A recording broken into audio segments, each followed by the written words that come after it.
Hit rate ఉంటే ఎంత demand చేసినా చెల్లుబాటు అవుతుంది ఒక్కోసారి.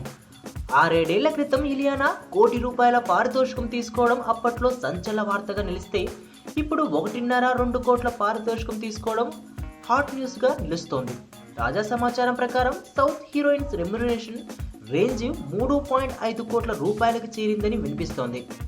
అంత పారితోషికం తీసుకుంటున్న హీరోయిన్ మరెవరో కాదు, తమిళంలో ఇటీవలే హ్యాట్రిక్ హిట్స్ కొట్టిన lady super star Nayanthara.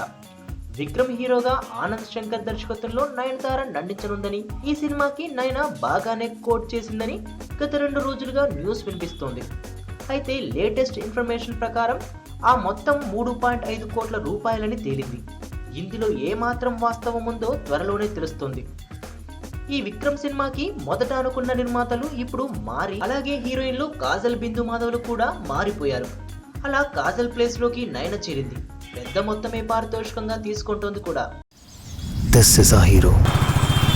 You don't need to know his name. Not yet anyway.